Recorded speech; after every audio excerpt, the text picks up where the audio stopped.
예수 그리스도의 성품에 대해서 살펴보도록 하겠습니다. 예수 그리스도께서는 실제로 어떤 종류의 사람이셨을까요? 사람들은 나는 예수같이 되기 원하네 라는 기도와 찬송을 자주 합니다. 자, 그렇다면은 예수님처럼 되기 원한다는 말은 무슨 뜻일까요? 그 의도는 아주 고귀하지만은 한 가지 이상 예수님을 닮을 필요가 있습니다. 사람들이 말하는 그리스도를 본받는다는 그 예가 여러 경우에 있어서는 사탄적일 수 있다는 것을 결코 잊어서는 안 됩니다. 주 예수 그리스도를 가장 잘 모방하는 것은 마귀입니다. 마귀는 그리스도를 완벽하게 위조해내는 자입니다. 예수 그리스도께서는 유다 지파의 사자이시며 마귀 역시 울부짖는 사자처럼 삼킬차를 찾아 두루 다닙니다. 예수 그리스도께서는 메시아 통치자, 기름 부은 자, 곧 그리스도이십니다. 마귀 역시 기름 부음을 받은 덮는 그룹이라고 불리며 공중 권세의 통치자라는 이름이 붙여져 있습니다. 주 예수 그리스도는 만왕의 왕, 만주의 주라고 불리는데 반면 마귀 역시 모든 교만의 자식들을 위해 군림하는 통치자입니다. 구약에서 예수 그리스도께서 나타나신 것은 주의 천사입니다. 사탄 역시 빛의 천사로 나타납니다. 예수님을 가장 잘 흉내내는 존재인 것입니다. 문제는 바로 현대의 상대주의적 사회주의자들이 이러한 양극의 예수님과 사탄의 대조가 되는 부분, 양극성을 무시하고서 모든 것을 통합해서 하나로 만들어버리려고 하는 것입니다. 그래서 이 시대의 기독교계에 있는 교회를 다니는 사람들은 예수님을 닮기 원한다면서 사실은 사탄을 닮아가고 있는 것입니다. 주 예수 그리스도께서는 불의를 미워하셨고 분명한 어조로 불의를 고발하셨습니다.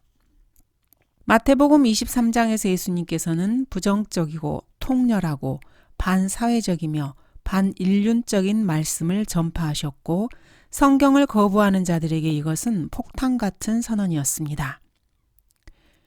여러분이 이러한 사실을 아직도 모르고 있다면 그것은 신문이나 TV, 유튜브, 핸드폰을 뒤적이면서 성경을 보지 않았기 때문입니다. 갈라디아서 3장에서 그리스도께서 율법 아래 우리를 위해 저주가 되셨다고 말씀하고 계십니다. 로마서 4장에서는 하나님께서 예수 그리스도를 구주로 영접하는 사람들에게 하나님의 의를 전가시켜 주신다고 말씀하십니다. 예수 그리스도의 첫 번째 성품은 거룩함입니다. 두 번째, 예수 그리스도께서는 사랑하시는 분이십니다. 구주 예수 그리스도의 사랑은 두 가지 면에서 나타났습니다. 첫 번째, 예수님께서는 아버지를 사랑하셨습니다. 아버지의 뜻을 행하신다는 예수님의 선언으로 이 사랑은 분명하게 드러납니다.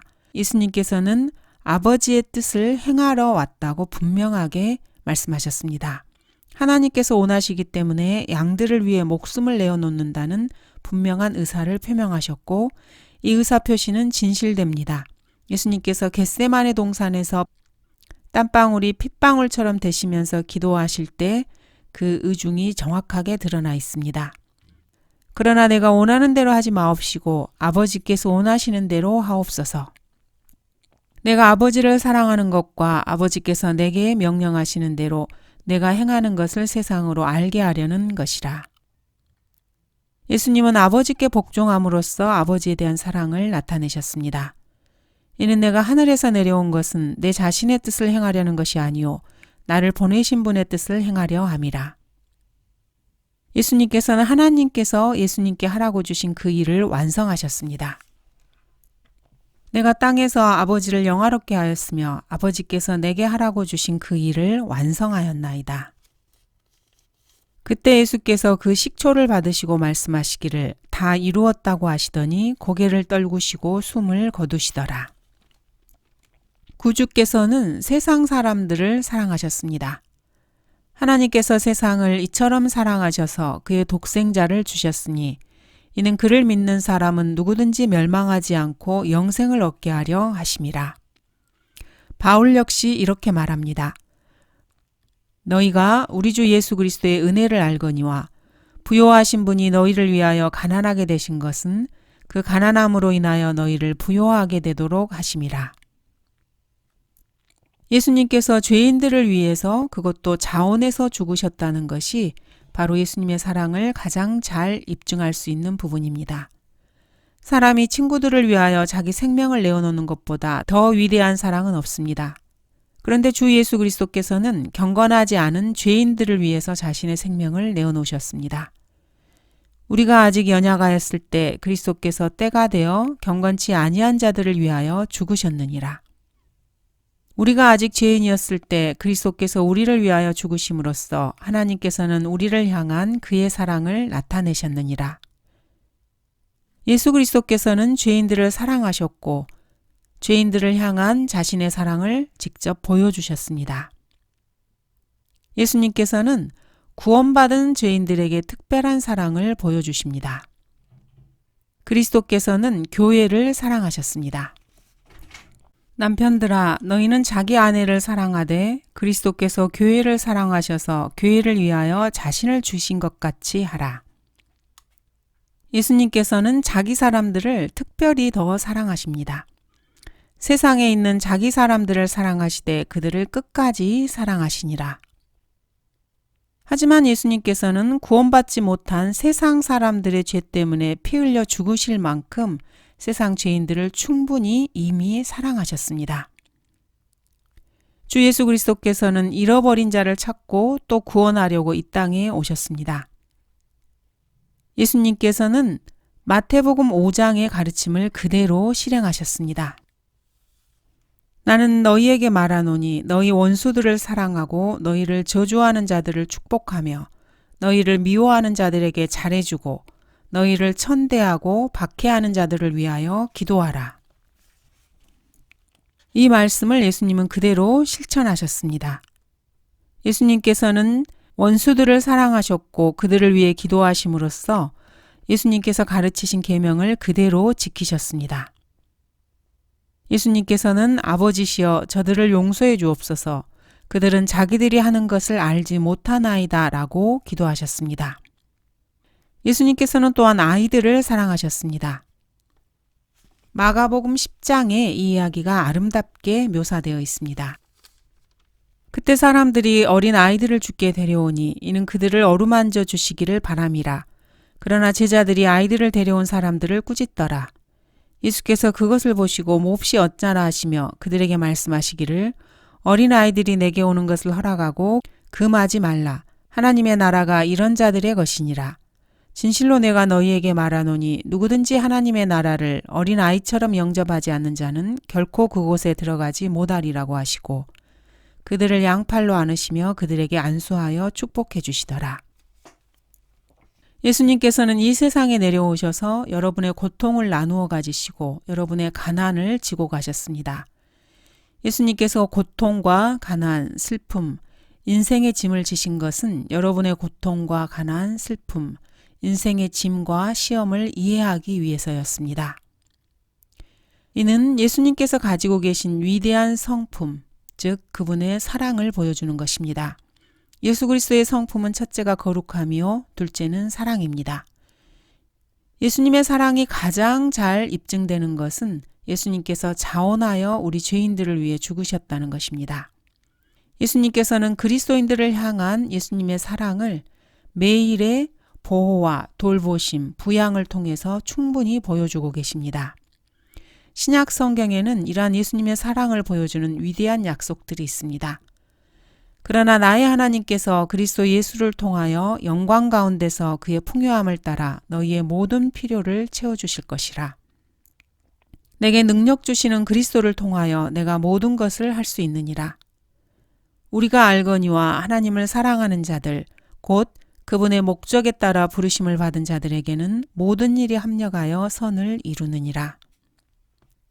이러한 위대한 모든 약속들을 통해서 우리는 예수 그리스도의 사랑이 갈보리에서 끝난 것이 아니고 지금까지도 계속해서 이어져 오고 있다는 것을 알 수 있습니다.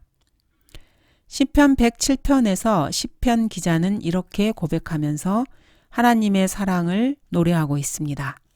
그의 선하심과 사람의 자손들에게 행하신 그의 경이로운 일들로 인하여 사람들은 주를 찬양할지어다. 그의 자비는 영원히 지속됨이라. 주 예수 그리스도는 거룩하십니다. 주 예수님은 사랑을 하시는 분이십니다. 예수님께서는 사람의 혼들을 사랑하셨습니다. 구주의 본을 따르려면은 방언을 배우느라 시간을 낭비해서는 안 됩니다. 예수님께서는 평생에 단 한 번도 방언을 말하지 않으셨습니다. 여러분이 주 예수님을 본받고 예수님처럼 되기 원한다면은 죄 가운데 방황하는 사람들의 혼에 대해서 지속적인 사랑을 유지해야 합니다. 예수님께서는 잃어버린 양들을 찾으시는 선한 목자로 오셨습니다. 또 나에게 이 양우리에 들지 아니한 다른 양들이 있어 내가 그들도 데려와야 하리니라고 주님은 말씀하셨습니다. 예수님은 많은 사람을 사랑하셨으며 세상을 위해, 즉 온 인류를 위해 죽으러 오셨습니다. 예수님의 사역의 대부분은 사람들의 개인의 혼을 이겨오는 일로 한 사람 한 사람에게 직접 접근하셨습니다. 예수님께서는 침례인 요한의 두 제자인 안드레와 그의 친구를 다루시는 그 장면이 요한복음 1장에 나옵니다. 시몬 베드로를 개인적으로 대하셨고 또 빌립을 개인적으로 만나셨고 나다나엘을 개인적으로 만나서 다루셨습니다. 또한 요한복음 3장에서 예수님께서는 니코데모를 개인적으로 만나서 대하셨고 4장에서는 사마리아의 우물가에서 한 여인을 만나서 그녀를 다루셨습니다. 9장에서는 태어나면서부터 소경인 한 사람을 만나서 많은 시간을 그에게 할애해 주셨습니다. 예수님께서는 각 개인의 혼들에 대해서 많은 관심을 가지고 많은 시간을 보내셨고 개별적인 지침을 주셨고 그들을 자신에게 이겨오셨습니다. 그러므로 우리는 한 혼이 예수 그리스도께 나아오도록 하기 위해서 한 혼에게 여러 시간을 할애하는 것을 결코 두려워해서는 안 됩니다. 주 예수 그리스도께서는 잃어버린 자들에 대한 각별한 관심을 이런 식으로 표현하셨습니다. 너희 가운데 누가 양 100마리를 가졌는데 그중 한 마리를 잃었다면 99마리를 광야에 두고 그 잃어버린 양을 찾을 때까지 찾아다니지 아니하겠느냐. 예수님께서는 잃어버린 죄인을 찾는 기쁨을 누리셨습니다. 그러다가 그가 그 양을 찾으면 자기 어깨에 메고 기뻐하며 집에 돌아와서는 친구들과 이웃들을 함께 불러서 말하기를 내가 잃어버린 양을 찾았으니 나와 함께 기뻐하자고 하리라. 내가 너희에게 말하노니 이와 같이 하늘에서는 회개할 필요가 없는 99명의 의인들보다 회개하는 한 사람의 죄인을 더 기뻐하리라. 누가복음 15장에서 예수님께서는 탕자가 집으로 돌아왔을 때 사람들이 기뻐했다고 말씀하셨습니다. 여러분들이 예수님처럼 되기 원하고 나도 예수님처럼 되게 해주세요 이렇게 기도하고 말한다면은 그 사람은 사람들의 개인의 혼들을 관심을 가지고 살펴야 하고 그 사람들을 하나님의 사랑으로 인도할 수 있어야 합니다. 또 예수님의 이러한 사랑에 자신이 일치할 수 있도록 도와달라고 기도하는 것이 좋습니다. 예수님께서는 자신을 거부하는 모든 죄인들에 대해서 아주 마음 아파하셨습니다. 또한 예수님께서는 목이 곧은 예루살렘 거민들을 위해 우시기까지 하셨습니다. 주께서 가까이 오시어 그 도성을 보고 울며 말씀하시기를 적어도 이 너의 날에 너만이라도 너의 화평에 속한 일들을 알았더라면 좋았으련만 그러나 이제는 그것들이 너의 눈에서 감추어졌느니라. 그 성읍을 위해서 우신 것이 아니고 그 도시 안에 살고 있는 잃어버린 바 된 사람들 때문에 그들의 혼 때문에 우셨습니다. 하나님께서 세상을 이처럼 사랑하셔서 그의 독생자를 주셨으니 이는 그를 믿는 사람은 누구든지 멸망하지 않고 영생을 얻게 하려 하심이니라. 예수님께서는 잃어버린 혼들에 대해서 아주 큰 부담감을 가지고 계셨습니다. 그래서 돌아가시기 전 마지막으로 행하신 일 역시 십자가에서 한 강도를 구원시키는 것이었습니다. 예수님께서 십자가 위에서 마지막으로 행하신 일은 죽어가는 강도를 받아들이신 것입니다. 예수님은 그 강도에게 진실로 내가 너에게 말하노니 오늘 내가 나와 함께 낙원에 있으리라고 말씀하셨습니다. 이것이야말로 혼에 대한 관심을 가지고 어떤 상황, 어떤 기회에서든지 온 힘을 다해 사람들을 구원시키고자 노력하는 참된 구령자의 완벽한 본이라고 할 수 있습니다. 이런 위대한 구령자 가운데 존 하퍼라는 스코틀랜드 목사가 있습니다. 그는 1920년에서 1930년 무디 성경신학원에서 강의를 했습니다. 한 번은 미국으로 오는 도중에 배가 가라앉게 되었습니다. 대서양의 차가운 물속에서 존 하퍼는 물속에 가라앉았다가 떠오르기를 반복하면서 죄인들에게 성경 구절을 큰 소리로 외쳐댔습니다. 그중 한 사람이 구명보트를 타게 되어 마침내 구조되었고 나중에 뉴욕으로 돌아와서 이 사실에 대해서 간증했습니다. 저는 어둠 속에 있었습니다. 사람들은 비명을 질러대고 울고 있었고 기도하고 저주를 퍼붓는 사람도 있었습니다. 저는 차가운 물속에서 몸이 마비되어 가고 있었고 제가 익사하고 있다는 것을 알고 소리 지르기 시작했습니다. 도와주세요. 도와주세요. 저를 도와주세요. 제발 저를 도와주세요. 저를 좀 도와줄 사람 없습니까? 어떻게 하지? 오 하나님, 전 어떻게 해야 합니까? 그가 볼 수 있었던 유일한 것은 자기 앞에서 파도 속에 어렴풋이 떠오르고 있던 한 사람의 얼굴이었습니다. 그는 스코틀랜드 사투리로 외쳐 소리질렀습니다. 주 예수 그리스도를 믿으라. 그리하면 내가 구원을 받을 것이라. 그는 이 소리를 듣고 예수님을 믿었습니다. 그는 단순히 육체적으로 구조되었을 뿐 아니라 살아계신 구세주 예수 그리스도를 신뢰함으로써 그의 혼이 구원을 받게 된 것입니다. 존 하퍼가 대서양의 차가운 물속 밑으로 가라앉으면서 했던 마지막 일이 바로 혼들을 주님께로 인도하는 것이었습니다. 예수님께서는 동정심이 많으셨습니다. 성경에서 가장 짧은 구절은 요한복음 11장 35절로 예수께서 우시더라입니다. 예수님의 이러한 동정심은 마가복음에서도 잘 표현되어 있습니다. 그때 예수께서 나오셔서 많은 무리를 보시고 가엾게 여기시니 이는 그들이 목자 없는 양과 같았기 때문이라. 그리하여 그들에게 많은 것을 가르치기 시작하시더라. 예수님께서는 이렇게 군중에 대한 연민을 표현하셨습니다. 요한복음 6장에서도 예수님께서 백성들에게 필요한 아주 많은 관심을 표시한 것이 기록되고 있습니다. 예수께서 눈을 들어 큰 무리가 자기에게 오는 것을 보시고 빌립에게 말씀하시기를 우리가 어디서 이 사람들이 먹을 빵을 사겠느냐고 하시니 예수님께서는 사람들에게 동정심을 가지고 계셨고 그들에게 동정을 베푸셨습니다. 죄인들을 측은하게 여긴 예수님께서는 소경을 치료해 주기도 하셨습니다. 그러므로 예수께서 가엾게 여겨 그들의 눈을 만지시니 즉시 그들의 눈이 보게 되어 그들이 주를 따르더라. 또한 마귀에게 사로잡힌 불쌍한 그들에게 동정을 베풀기도 하셨습니다. 그 영이 그를 죽이려고 종종 불에도 던지고 물에도 던졌나이다. 그러나 주께서 무엇인가를 하실 수 있다면 우리를 가엾게 여겨 도와주소서라고 하니라. 예수께서 그에게 말씀하시기를 내가 믿을 수만 있다면 믿는 사람에게는 모든 것이 가능하니라고 하시니 또 마귀들도 많은 사람에게서 나가며 소리질러 말하기를 당신은 하나님의 아들 그리스도시니다라고 하자 주께서 그들을 꾸짖으시고 그들이 말하는 것을 허락하지 아니하시니 이는 그 마귀들이 주가 그리스도인 것을 알고 있기 때문이더라. 이렇게 주님께서는 많은 사람들에게서 마귀를 내어 쫓아주셨습니다. 이는 주님께서 사람들을 불쌍히 여기셨기 때문입니다. 또한 문둥병자에게도 주님께서는 자비를 베푸셨습니다. 예수께서 가엾게 여겨 손을 내밀어 그를 만지며 그에게 말씀하시기를 내가 원하노니 깨끗해지라고 하시니 말씀하시자마자 문둥병이 곧 그에게서 떠나고 그가 깨끗해지더라. 예수님께서는 잃어버린 양들에게 목자가 되어주셨습니다. 멸망받을 자들에게 구세주가 되셨습니다. 예수님은 병든 자를 고쳐주셨고 마귀들을 쫓아내주셨고 말뿐만 아니라 행동으로 이러한 사랑을 보여주셨습니다. 예수님의 또 다른 성품 중에 하나는 늘 기도하는 마음을 가지고 계셨다는 것입니다. 사복음서에서 주님의 위대한 기도 생활을 엿볼 수 있습니다. 히브리서 5장에는 예수님의 기도 생활의 단면을 볼 수 있습니다.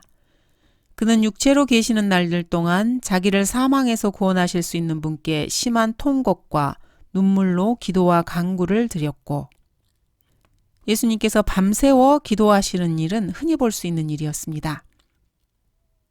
예수님께서는 침례 받기 전, 시험 받기 전, 그리고 제자들을 택하시기 전에도 기도하셨습니다. 이른 아침 아직 동이 트지도 않았는데 주께서 일어나 밖으로 나가 한적한 곳으로 가셔서 거기서 기도하시더라. 그 무렵 주께서 기도하러 산에 올라가셨는데 하나님께 기도하시면서 온 밤을 새우시더라. 예수 그리스도께서는 지상생의 마지막에도 아버지께 기도하셨습니다. 아버지시여 내 영을 아버지의 손에 의탁하나이다. 주님께서는 자주 산에 오르셔서 홀로 조용한 곳에서 기도하셨습니다. 밤을 새워서 홀로 기도하기도 하셨습니다. 이 말씀을 하신 후 약 8일째 되는 날 주께서 베드로와 요한과 야고보를 데리고 기도하러 산으로 올라가시더라. 또 주께서 말씀하시기를 시몬아 시몬아 사탄이 너희를 밀처럼 키질하려고 찾았느니라. 그러나 내 믿음이 약해지지 않도록 내가 너를 위하여 기도하였으니 내가 회심하게 되면 내 형제들을 굳게 하라고 하시더라. 예수님께서는 이렇게 시몬 베드로 개인을 위해서도 기도해 주셨습니다. 예수님께서는 겟세마네에서 아버지의 뜻에 순종하며 기도하셨습니다. 다시 두 번째로 가셔서 기도하며 말씀하시기를 오 나의 아버지시여 내가 마시지 않고는 이 잔이 내게서 지나갈 수 없다면 아버지의 뜻대로 하옵소서라고 하시고 기도를 통해서 예수님께서는 시험을 이기셨고 기적을 행하셨고 죽음을 피하시기도 하셨고 하나님께 영광을 돌리셨습니다. 예수 그리스도께서는 온유한 성품을 가지셨습니다. 예수님은 다투는 마음과는 반대되는 마음 자세를 가지고 계셨습니다. 예수님께서 다른 사람들에게 부드럽고 친절하게 대하셨다는 사실을 통해서 예수님의 온유하심을 알 수 있습니다. 예수님은 마음이 온유하고 겸손하셨습니다. 나는 마음이 온유하고 겸손하니 내 멍에를 메고 나에게서 배우라. 그리하면 너희가 너희 혼에 쉼을 얻으리라. 바울은 고린도 사람들에게 내가 매를 가지고 너희에게 나아가랴 아니면 사랑과 온유의 영으로 나아가랴 이렇게 질문하고 있습니다. 그리스도인으로서 우리는 온유함을 배워야 합니다. 갈라디아서 6장입니다. 형제들아 어떤 사람이 무슨 잘못을 범하였으면 영적인 너희는 온유의 영으로 그런 자를 바로잡고 내 자신을 돌아보아 너도 시험을 받지 아니하도록 하라. 주의 종은 다투어서는 아니 되고 모든 사람들에게 온유하며 가르치기를 잘하고 잘 참으며 반대하는 자들을 온유함으로 바르게 잡아주어야 하리니 그리하면 하나님께서 그들에게 회개하는 마음을 주셔서 진리를 깨닫도록 하실까 하미요. 주 예수께서는 상한 갈대도 꺾지 않으셨고 연기나는 심지도 끄지 않으심으로 자신의 온유를 드러내셨습니다. 주님은 마음이 상한 자들을 매우 부드럽게 대하셨고 타락하는 자들의 꺼져가는 열정에 바람을 불어 다시 일으키시려고 하셨던 것입니다. 예수님은 아주 겸손하신 분이셨습니다. 예수님은 나는 마음이 온유하고 겸손하니 내게로 오라고 말씀하십니다. 예수님은 자신의 영광을 구하지 아니하고 아버지의 영광을 구하셨기 때문에 겸손하신 것입니다. 나는 내 자신의 영광을 구하지 아니하나 그것을 구하시고 판단하시는 이가 계시니라. 예수님께서는 교만하게 하는 광고나 요란한 선전 따위를 피하셨습니다. 주님은 겸손하셨기 때문에 세리들과 죄인들을 만나셨습니다.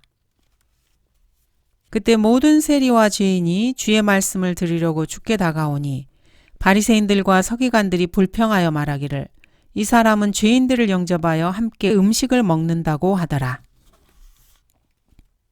예수님은 바울의 권면대로 높은 것들을 생각하지 않으시고 낮은 데 처한 사람들과 같이 하셨습니다. 성경에 따르면 주님께서는 스스로를 낮추셨습니다. 그러므로 우리에게 주어진 은혜에 따라 가진 은사들이 다르니 예언이면 예언의 분량대로 예언하고 또 섬김이면 섬기는 일로 또 가르치는 자는 가르치는 일로 사람들 특히 기독교 교인들은 겸손에 대해서 말은 많이 합니다. 그러나 주 예수님께서는 하늘의 영광에서 7단계를 낮추셔서 이 땅에 나타나셨습니다. 왕복과 왕관을 쓰고 말을 타고 이 지상에 등장한 것이 아닙니다. 머리 위와 양팔 넣는 곳에 구멍이 난 통으로 된 목동의 옷을 입고 나타나셨습니다. 사람들은 예수님께서 보좌에 나타나기를 기다렸지만 예수님은 헛간에서 나타나셨습니다. 영광의 주께서 먼지 속에서 자신의 옷자락을 끌고 나타나셨다는 사실은 예수님의 겸손을 잘 보여줍니다. 예수 그리스도께서는 무릎을 굽히시고 더러운 어부들의 냄새나는 발을 씻겨주셨습니다. 대야에 물을 부으신 후 제자들의 발을 씻어주시며 또 허리에 두른 수건으로 닦아주시기 시작하고 그 다음에 시몬 베드로에게 오시니 베드로가 주께 말씀드리기를 주여 주께서 내 발을 씻기려 하시나이까 라고 하더라. 바울은 이 사실에 대해서 이렇게 기록하고 있습니다. 그리하여 사람과 같은 모양으로 나타나셔서 자신을 낮추시고 죽음에까지 순종하셨으니 십자가의 죽음에까지라. 우리 그리스도인들의 구주이신 주 예수 그리스도께서는 거룩하시며 사랑스러우셨고 죄도 없으셨으며 동정심이 많으셨습니다. 혼들을 사랑하셨고 늘 기도하셨으며 온유로 사람들을 대하셨고 정직하셨고 겸손하셨습니다. 이처럼 놀라운 도덕적 성품을 지니셨기 때문에 사도 바울은 우리 그리스도인들에게 이렇게 충고합니다. 너희 안에 이 생각을 품으라. 곧 그리스도 예수 안에도 있는 생각이라. 그리스도인이라면 모두 이 충고를 따르도록 노력해야 합니다. 마귀처럼 되지 말고 그리스도인들은 모두 하나님의 능력과 하나님의 은혜로 성령의 아름다운 열매를 맺도록 노력해야 합니다. 사랑과 희락, 온유, 오래 참음, 선함, 친절, 동정심, 예수님께서 보여주신 겸손을 그리스도인이라면 이루도록 노력해야 합니다. 예수님같이 되는 것, 이것은 겉으로만이 아니라 내면적으로 참되고 순수하고 기도하는 자세를 갖추는 것을 말합니다. 예수님처럼 되자면 이 지상에서 살았고 현재 살고 있으며 앞으로 살게 될 모든 사람들이 품어야 할 가장 고귀한 야망, 예수님처럼 되는 것이 바로 목표가 되어야 합니다. 여러분이 예수 그리스도를 영접해서 구원받은 다음에 여러분의 도덕적 성품과 영적 성품을 예수님을 따라서 형성시키는 것, 그것이야말로 여러분 평생에 걸쳐서 가장 높은 목표가 되어야 합니다. 그리스도인들이 예수님께 자기 자신을 내어드리고 예수님께서는 그 내어드린 그리스도인 안에서 그러한 성품을 나타내시게 되면은 우리 안에서 예수님께서 다시 살아가게 되는 것입니다. 이제는 너희 지체를 의의 종으로 드려 거룩함에 이르라. 이것이 바로 주님께서 원하시는 바입니다.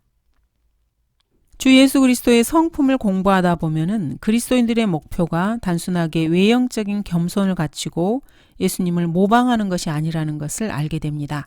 이리도 양의 옷을 입고 고개를 떨구면서 그럴듯한 언변과 정중한 말로 다가옵니다. 하지만 실상은 사람들을 속이려는 의도입니다. 예수님이 여기 계시다면 어떻게 하실까? 예수님의 발자취를 따라가자. 이런 식으로 말하는 현대 기독교의 그런 형식주의는 별 관심이 없습니다. 예수님께서는 부활하셨습니다. 예수님께서 여기 계시다면 이런 식의 가정 따위는 필요 없습니다. 그리스도인들은 또한 거룩하고 금욕적이며 사회에서 격리된 삶을 통해서 자신의 본래 모습보다 조금 더 높은 수준의 삶을 살아냄으로써 그리스도를 흉내내려고 하는 그런 모방에도 관심이 없습니다. 이런 행위는 성경에서 의지숭배라고 불리고 있습니다. 이러한 노력은 그리스도처럼 되는 것과는 아무런 상관이 없습니다. 예수 그리스도는 어제나 오늘이나 영원토록 동일하시다면서 예수님의 능력을 모방하거나 기적을 흉내내는 그러한 노력 역시 그리스도인들은 전혀 관심을 갖지 않습니다. 그런 행위야말로 가장 자기중심적이고 자기를 드러내는 것이며 예수 그리스도를 이용해서 자신의 영광을 구하려는 행위입니다. 주 예수 그리스도처럼 된다는 것은 사도들의 표적을 흉내내거나 거짓 사도들이 되는 것과는 아무런 관계가 없습니다. 오히려 주 예수 그리스도를 믿는 성도 안에 내주하시는 그리스도께서 성도들 안에서 성령의 열매를 맺도록 그리스도인 각자가 자신을 주님께 내어드리는 것, 즉 그리스도의 생각을 품는 것을 그리스도와 같이 되는 것이라고 말하는 것입니다. 바로 이것이 부활하신 구세주께서 믿는 그리스도인들 안에서 이루시는 역사입니다. 오늘날 가장 필요한 사역이 바로 이것입니다. 우리가 그리스도와 같이 되어야 한다는 것은 바로 이를 두고 하는 말입니다. 주의 말씀들이 들어가면 빛을 주며 그것이 우매한 자에게 명철을 주나이다.